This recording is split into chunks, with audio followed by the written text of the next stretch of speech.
மெழுகிலே இதயம் வெண்தீயாய் காதல் அத்தியாயம் 5. அருள்நிதி சென்று ஒரு வாரத்திற்கு மேல் கடந்திருக்க தலைவனை பிரிந்து பசலை நோய்வாய்ப்பட்டு கிடந்த தலைவியைப் போல் இருந்தாள் காயத்ரி. எதையோ இழந்தது போல் சோகச் சித்திரமாய் நடமாடிய தன் தோழியை கண்ட மகாலட்சுமி அது ஓய்வு நேரம் என்பதால் அவளின் உயிர் தோழி நித்யாவிடம் கேட்க அவள் சோகத்திற்கு காரணமான அருள்நிதி நேசிப்பதை கூறினாள். என்னது, காயத்ரி உங்க மாமாவை நேசிக்கிறாளா? ஆமா, அதுக்கே நீ இப்படி இழுக்கிற? நம்பவே முடியல. அதான். சரி, அவங்க எந்த ஊரு, என்ன பேரு, இப்ப எங்க இருக்காங்க? மனம் எதையோ நினைத்து கைகள் எதையோ கிறுக்கி கொண்டிருந்த காயத்ரியை பார்த்தவரை கேட்டாள். சிவந்தி குளம் தான் அவங்க ஊரு. எங்க ஊர்ல இருந்து ஒரு 10 கிலோமீட்டர் இருக்கும். இப்பதான் ஒரு வாரத்துக்கு முன்னாடி அவங்க வேலை செய்ய ஃபாரின் போனாங்க. தலைமகனை பார்க்க முடியாம பிரிஞ்சு தவிக்கிறாங்க இந்த மேடம். அவள் கூறியதை கேட்டதும் காயத்ரி கத்தியவாறு வேகமாய் எழுந்தாள் மகாலட்சுமி. அவள் கத்தியதை கேட்டதும் வகுப்பில் இருந்த அனைவரும் அவர்களுக்கான வேகமாய் நித்யாவின் பின் மறைந்து கொண்டாள். தன்னிலை உணர்ந்த காயத்ரி நித்யாவின் பின் மறைந்திருந்த மகாலட்சுமியை பார்த்து, ஏண்டி இப்ப கத்துன இப்படி கேட்க, அவளோ மெல்ல நிமிர்ந்து அனைவரையும் பார்க்க அவரவர் வேலையை பார்த்து கொண்டிருந்தனர். தன் மூச்சை விட்டு நேராக அமர்ந்த மகாலட்சுமி, ஒரு எக்ஸைட்மெண்ட்ல கத்திட்டேன் போதுமா, மெல்ல கூறினாள். ஆமா, அப்படி என்ன பேசிக்கிட்டு இருந்தீங்க? கணவனின் நினைப்பில் இருந்ததால் அவர்கள் பேசியதை கேட்காமல் இருந்தாள் காயத்ரி. அதுவா, எல்லாம் உங்க இளவஞ்சி அத்தை பையன் அருள்நிதி அண்ணனை பத்தி தான். ஹேய், உனக்கு எப்படி தெரியும் அந்த அண்ணன் பேரும் அவங்க அம்மா பேரும்? நான் சொல்லவே இல்லையே, நித்யா சந்தேகமாய் கேட்க. என் ஊரு அதே ஊரு தான், லூசுகளா? 2 வாரம் பழகி இருக்கோம், ஒரு தடவைனாலும் என்னை பத்தி கேட்டீங்களா நீங்க 2 பேரும்? அவள் கூறியதை கேட்ட காயத்ரியோ, என்ன சொல்ற நீ, உன் ஊரு சிவந்தி குளமா? ஆச்சரியமாக கேட்க. ஆமாடி, அருளனாவை எனக்கு நல்லாவே தெரியும். என் அண்ணன் ராஜாவோட திக் ஃப்ரெண்ட். எனக்கு தெரிஞ்சு பசங்கள்ல எங்க ஊர்ல அவங்க ஒருத்தர் தான் நல்லவங்க. எந்த பொண்ணை ஏறெடுத்து பார்த்தது கூட கிடையாது. ஊர்ல எந்த வேலையா இருந்தாலும் ஆளா இருப்பாங்க. ஆனா ஒரே ஒரு கெட்ட பழக்கம், ட்ரிங்க்ஸ் அடிக்கிறது மட்டும் இருக்குன்னு நினைக்கிறேன். மகாலட்சுமி தன்னவனை பற்றி பெருமையாக கூறியதில் கர்வம் கொள்ள அவள் கடைசியாக கூறியதை கேட்டவளின் மனமும் நொந்தது. தன் தோழியின் முகத்தில் பறந்திருந்த கவலையை கண்டவளோ, சாரிடி, நான் தெரியாம உளறிட்டேன். விடுமகா, அவங்க ட்ரிங்க்ஸ் அடிப்பாங்கன்னு எனக்கே தெரியும். அந்த பழக்கம் மட்டும் எப்படியாவது போனா எனக்கு சந்தோஷம். எங்க அப்பாவுக்கு இந்த விஷயம் தெரியாது. தெரிஞ்சோ என்ன பண்ண போறாரோ, குடிகாரன் வர சொல்லிடுவாரு. வருங்காலத்தில் நிகழப்போவதை நினைத்து இப்போதே கலங்கினாள் காயத்ரி. ஆமா, எனக்கு ஒரு டவுட் மகா. காயத்ரி சின்ன வயசுல அடிக்கடி அவங்க மாமா ஊருக்கு போவாள, அப்ப நீ அவளை பாத்திருப்பில்ல? சந்தேகமாய் கேட்க. இல்ல, நான் என் பாட்டி வீட்டில தான் தங்கி படிச்சேன். அதனால எனக்கு காயத்ரி வந்ததெல்லாம் தெரியாது. நானும் மகாவை பார்த்தது இல்லையே ஊர்ல வச்சு. மகாலட்சுமி, எனக்கு ஒரு சின்ன ஹெல்ப் பண்றியா ப்ளீஸ்? என்ன பண்ணணும் சொல்லு காயத்ரி. இல்ல, மாமா போய் ஒரு வாரமாச்சு, இது வரைக்கும் ஒரு ஃபோன் கூட பண்ணல. நான் ஃபோன் பண்ணா போக மாட்டேங்குது. உங்க அண்ணன் கிட்ட கேட்டு மாமா எதுவும் புது நம்பர் வச்சிருந்தா வாங்கி தரையா ப்ளீஸ்? தன் தோழிடம் கெஞ்ச. காயத்ரியை கண்ட நித்யா உச்ச கோபத்தில் பல்லை கடித்து கொண்டாள். ஏய் காயத்ரி, நீ பண்றது தப்பு. உன் புத்தி என்ன மலங்கி போச்சா? படிப்புல மட்டும் நல்லா திறமை இருந்தா போதாது, எல்லாத்துலயும் இருக்கும். நீ உன் மாமாவை எவ்வளவு நேசிக்கிறியோ அப்படித்தானே அந்த அண்ணன் ஒன்ன நேசிக்கும். அவங்களா போன் பண்ணி பேசாத வரைக்கும் நீ ஏன் பேசணும்? பாக்கலாம், இது எத்தனை நாளைக்கு இப்படியே இருக்கணும். உன் மாமா 7 கடல் 7 மலை தாண்டி போனாலும் உன்னை விரும்புறாருல, அப்புறம் என்ன? முதல்ல இப்படி சோகமா இருக்கிறத விட்டுட்டு ஒழுங்கா வந்து பாடத்தை கவனிக்க பாரு. கோபமாக நித்யா பொறிஞ்சு தள்ள. ஏய், என்னடி நித்யா, அவளே அவங்க மாமாவை பிரிஞ்சு ஃபீல் பண்ணிக்கிட்டு இருக்கா. இதுல நீ வேற அவகிட்ட கோபமா பேசிக்கிட்டு இருக்க. விடு காயத்ரி, நான் மெதுவா எங்க அண்ணன் கிட்ட அப்படியே பேச்சு வாக்குல கேட்டு நம்பர் வாங்கி தரேன். தன் தோழியின் கைகளை பற்றி கொண்டு மகாலட்சுமி சந்தோஷமாக கூறினாள். இல்ல மகா, என் மாமா நிச்சயமா எனக்கு போன் பண்ணுவாரு. நான் ரெஸ்ட் ரூம் போயிட்டு வந்துடுறேன் என்று காயத்ரி எழுந்து சொல்ல. சீக்கிரம் போயிட்டு வா, அடுத்த லேப் கிளாஸ் எனக்கு வந்து கொஞ்சம் சொல்லித்தா சீக்கிரம், நித்யா கூறி சரி என்றவாறு தலையசைத்து சென்றார். காயத்ரி சென்றதை அறிந்த மகாலட்சுமி, ஏய், எதுக்கு அவகிட்ட அப்படி சொன்ன என்க. நான் எல்லாம் அவன் நல்லதுக்கு தான் சொன்னேன். நடக்குமான உறுதியா தெரியாத ஒரு செயலுக்கு நம்ம கூட இருந்து துணை போறது ரொம்ப பெரிய தப்பு மகா. நீ என்ன சொல்ற எனக்கு புரியல. எனக்கு காயத்ரி அப்பா பத்தி எங்க அப்பா பொறுமையா பேசி கேள்விப்பட்டிருக்கேன். அதுவும் இல்லாம அவங்க அத்தை பேச்சையும் நான் காதார கேட்டிருக்கேன். அவங்க கேரக்டர் எனக்கு சுத்தமா பிடிக்காது. ஏன், நம்ம காயத்ரி கூட பிடிக்காது. எனக்கு அவ மாமா கிட்ட அடிக்கடி பேசுறப்ப எல்லாம் பயமா தான் இருக்கும். இவங்க கல்யாணம் நடந்தா அவளை விட அதிகமா சந்தோஷப்படுறது நான் தான். ஆனா நடக்குமா அப்படின்னு தெரியாதப்ப நம்ம என்ன பண்ண முடியும் சொல்லு? சரி நித்யா, ஆனா சரி காயத்ரி வர விடு விடு. ஜன்னலோரம் பார்த்து கூறிய மகாலட்சுமி அமைதியாக தன் முன் இருந்த நோட்டை விரித்து வைத்தாள்.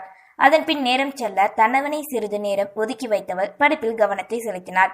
நாட்களும் செல்ல என்னதான் தன் மனதை கட்டுப்படுத்தி கொண்டாலும் ஒவ்வொரு நொடியும் அவள் நினைவு முழுவதும் அருளையே நினைத்தது.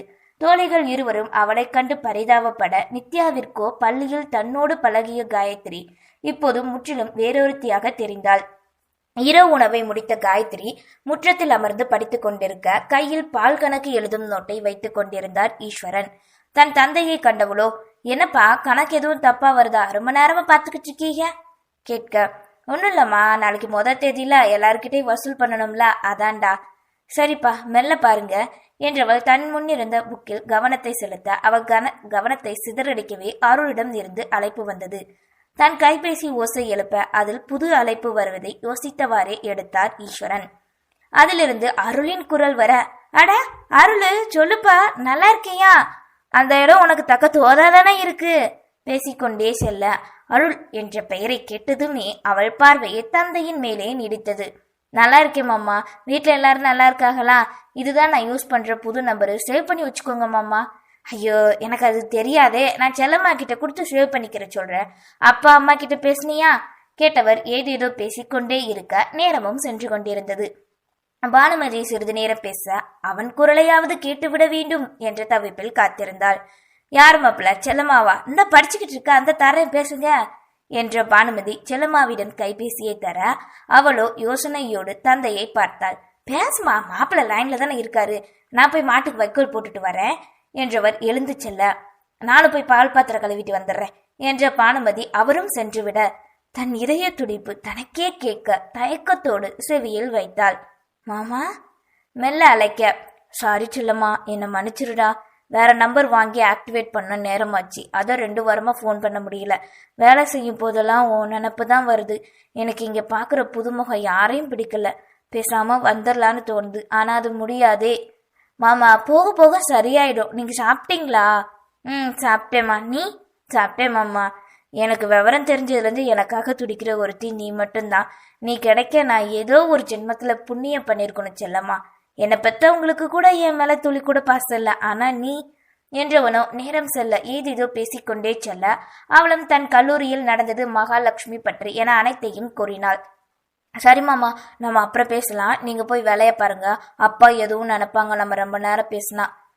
பாய், குட் நைட் என்றவன் கைபேசியை வைக்க தன் தந்தையின் மொபைலில் அதை பதிவு பண்ணியவள் தன் மனதிலும் பதிந்து கொண்டாள். மறுநாள் தோழியை கண்டதும் அவளிடம் தன் மாமாவிடம் பேசியதை கூற தன் தோழிகளின் சந்தோஷத்தை கண்ட நித்யா மெல்ல புன்னகைத்தாள். அதன் பின் நாட்கள் விரைந்தோடி செல்ல காயத்ரியின் திறமை, அவளின் இனிமையான பேச்சு அங்கிருந்த அனைவரையும் கவர்ந்தெழுக்க செய்தது.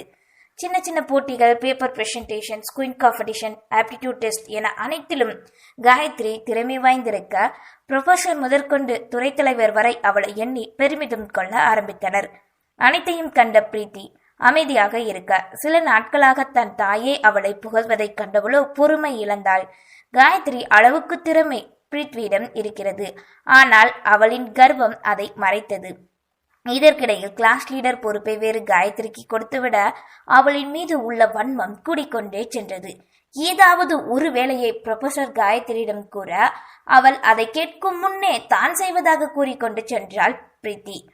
பிரீத்தியின் செயலை கண்ட சங்கரி அவளிடம் காயத்ரியை பற்றி பேச முயல அவளோ அதை செவியில் கூட கேட்காது வாங்காது இருந்தாள்.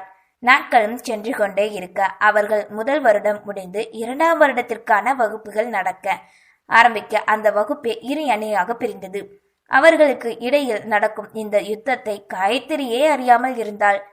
வகுப்பில் ஏதாவது சிறிய டெஸ்ட் வைத்தால் டேபிளில் அடியில் நோட்ஸ் வைத்து பார்த்து எழுவது, புரோகிராம் கொடுத்தால் எழுதாமலே எழுதிவிட்டதாக பொய் கூறுவது, ஸ்போர்ட்ஸ் செல்வதாக பொய் சொல்லி கிளாஸை கட்டடிப்பது, இப்படி பிரீத்தி செய்யும் ஒவ்வொரு செயலையும் காயத்ரி கவனித்தாலும் சிரிப்போடு அதை பெரிதாக்காமல் விடுவாள். ஆனால் அதற்கு மாறாக பிரீத்தியோ அவள் சிறு செயலை கூட குற்றம் கண்டுபிடித்து கூறுவதிலே கவனமாக இருந்தாள். அருள் தன் மாமாவிடம் பேசும் போதெல்லாம் செல்லம்மாவிடமும் அடிக்கடி பேச கல்லூரியில் நடந்தது, தான் எடுத்த மார்க், செமஸ்டர் லீவ், தான் செய்த வேலை, தன் தோழி மகாலட்சுமி, நித்யா பற்றி அனைத்தையும் அவனிடம் ஒளிவுமறைவில்லாமல் கூறிக்கொண்டிருந்தாள். இப்படியே சந்தோஷமாக நாட்கள் செல்ல பிரீத்தியின் மனதில் இருக்கும் வன்மத்தை வெளிக்காட்டும் ஒரு செயலாய் அவள் வகுப்பில் படிக்கும் நந்தகோபாலன் அடிக்கடி காயத்ரிக்கு இருக்கும் பெஞ்சை பார்க்க அவன் மனதை காயத்ரியிடம் இழந்ததாக நினைத்து கொண்டாள். நந்துவின் பார்வையும் அவன் காதலும் யாரும் அறியா வண்ணம் இருந்தாலும் அதை எப்படியோ அறிந்த பிரீத்தி அதை தனக்கு கிடைத்த வாய்ப்பாக பயன்படுத்த ஆரம்பித்தாள். தேங்க்யூ.